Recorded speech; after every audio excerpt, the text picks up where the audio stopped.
बिहार में इस साल चुनाव है और चुनाव से ठीक पहले राजनीतिक दल अपनी अपनी गोटियां सेट करने में लगे हैं और इसी गोटी सेटिंग के दौरान सबसे ज्यादा चर्चा इन दिनों बिहार में चिराग पासवान की है, क्योंकि वो जिसके साथ हैं उसके साथ दिखते हुए लगना नहीं चाहते और जो वो करना चाहते हैं वो किसी को नजर आ नहीं रहा है। दरअसल लोजपा रामविलास पासवान के अध्यक्ष और केंद्रीय मंत्री चिराग पासवान एनडीए की बिहार इकाई के लिए लगातार अबूझ बनते जा रहे हैं, क्योंकि ना तो वो जदयू को समझ में आ रहे हैं ना ही बीजेपी को, क्योंकि राज्य की एनडीए सरकार बेहतर कानून व्यवस्था को अपनी सबसे बड़ी उपलब्धि बताती रही है। लेकिन अब नालंदा समेत पटना में जिस तरह से खेमका हत्याकांड हुए उसके बाद चिराग ने अपने एक्स हैंडल से अपनी ही सरकार यानी एनडीए की सरकार को कटघरे में खड़ा किया और घटना को लेकर के कानून व्यवस्था को ध्वस्त होने का दावा करते हुए उसे प्रमाण पत्र तक दे दिया।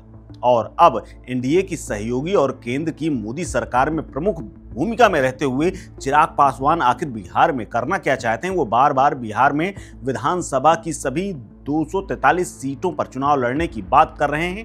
तो ऐसे में सवाल खड़ा हो रहा है कि 2020 में ऐसे ही उन्होंने करीब 144 सीटों पर चुनाव लड़ा था और ज़्यादातर में उनकी जमानत जब्त हुई थी, लेकिन नीतीश कुमार का उन्होंने खेल खराब कर दिया था। क्या इस बार वो एनडीए का खेल खराब करना चाहते हैं एनडीए में रहकर, या फिर टारगेट नीतीश कुमार हैं? ये अपने आप में बड़ा सवाल है और इसीलिए आज हम चर्चा करने वाले हैं बिहार की सरकार यानी नीतीश कुमार की सरकार की कानून व्यवस्था समेत चिराग पासवान के स्टैंड को लेकर। दरअसल इसी को लेकर के आरजेडी भी विधानसभा चुनाव में जा रही है और कानून व्यवस्था के साथ साथ तमाम मुद्दे उठा रही है। इस विधानसभा चुनाव के लिए राष्ट्रीय जनतांत्रिक गठबंधन के लिए अच्छा नहीं माना जा रहा है, क्योंकि न सिर्फ एंटी इनकम्बेंसी है बल्कि राज्य के समर्थकों में भी काफ़ी दुविधा हो गई है। दरअसल चिराग का जो तेवर है वो पिछले चुनाव में भी जदयू के लिए बड़ा और दुस्वप्न बन चुका है, उसे बड़ा झटका भी दे चुका है। और इस बार चिराग पासवान अभी से तैयारी कर रहे हैं। अभी तक राजग के यानी एनडीए के घटक दलों से थोड़ा अलग रास्ते पर वो चलते हुए दिखाई दे रहे हैं। इससे चिराग पासवान की लोक जनशक्ति पार्टी रामविलास के कार्यकर्ताओं का उत्साह तो बढ़ा है, लेकिन एनडीए के तमाम समर्थकों के अंदर खलबली है। दरअसल दुविधा भी है और ये दुविधा चिराग पासवान रोज बढ़ा भी रहे हैं। इसी बीच में 5 साल पुराना वक्त भी याद आने लगा है। सवाल उठ रहे हैं कि आखिर चिराग पासवान के मन में है क्या, वो सियासी दोस्त उनका कौन है और उनका प्रतिद्वंदी कौन है, ये समझ में नहीं आ रहा है। दरअसल 5 साल पहले भी चिराग पासवान खुद को नरेंद्र मोदी का हनुमान बताते रहे और जदयू के हिस्से की सभी सीटों के लिए करीब 144 सीटों पर अपने प्रत्याशी उतार करके पूरा खेल चौपट कर दिया, नीतीश कुमार को कमजोर कर दिया। उनकी सीटें 50 से भी कम हो गई। इस बार भी कुछ ऐसा ही संकेत देते हुए वो नजर आ रहे हैं और लगातार प्रदेश में एक्टिव भी हैं।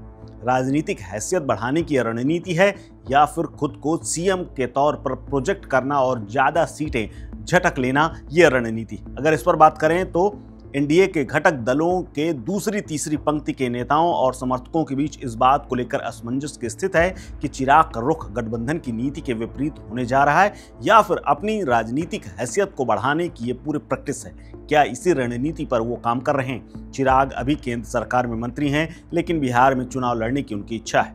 इसीलिए वो कानून व्यवस्था, पुलिस, रोजगार, भ्रष्टाचार, सामाजिक न्याय जैसे तमाम मुद्दों पर बिहार में जाकर के बात कर रहे हैं और बिहार की नीतीश कुमार सरकार की आलोचना कर रहे हैं, जो कि अप्रत्यक्ष तौर पर जदयू और बीजेपी को असहज करता तो है, लेकिन वो भी खुल करके बोल नहीं पा रहे हैं। राजनीतिक विश्लेषक इस बात को मानते हैं कि चिराग को पता है कि महागठबंधन में उनके लिए सम्मानजनक जगह नहीं है, इसीलिए एनडीए के साथ रहते हुए भी अपना कद बढ़ाने का वो प्रयास कर रहे हैं और इसमें वो पीछे हट नहीं रहे हैं। अहमियत बढ़ेगी तो एनडीए में उन्हें सीटें भी ज़्यादा मिल सकती हैं और इसी से वो चुनाव में अपना दबदबा बना सकते हैं और सरकार में अच्छा खासा दखल रख सकते हैं। दरअसल पिछले चुनाव में लोजपा ने जदयू का नुकसान तो बहुत किया था, लेकिन खुद सिर्फ 1 सीट जीत पाई थी। 110 प्रत्याशियों की जमानत जब्त हो गई थी, सिर्फ 1 सीट पर विजय मिली थी। बाद में वो भी विधायक जदयू के साथ चला गया था। शायद पूरी कवायद इसलिए भी है कि भविष्य में उन्हें मुख्यमंत्री उम्मीदवार के रूप में भी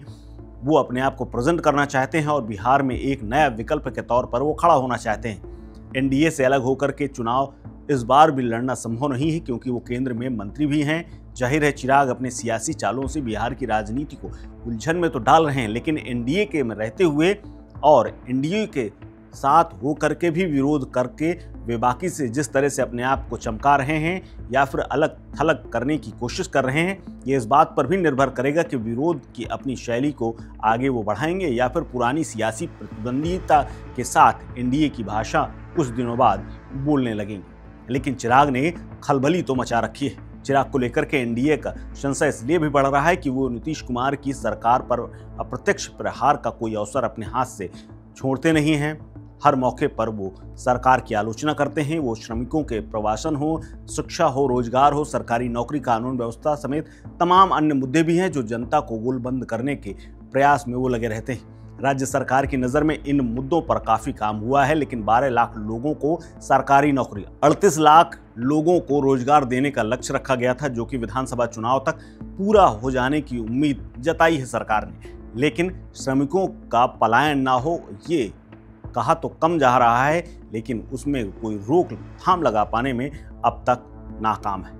हालांकि इसी बीच में चिराग पासवान एनडीए की बिहार इकाई के लिए जिस तरह से अबूझ बने हैं, उससे परिणाम क्या होगा, क्या इसका पॉजिटिव चिराग के लिए होगा और एनडीए के लिए नेगेटिव, ये आने वाले चुनाव में पता चल जाएगा। लेकिन चिराग जिस हाथ में दिया लेकर के घूम रहे हैं, उससे वो खुद को रोशन करेंगे या एनडीए के घर में अंधेरा कर देंगे, ये भी देखने वाली बात होगी। इस खबर में फिलहाल इतना ही। अपडेट्स के लिए बने रहिए वन इंडिया हिंदी के साथ।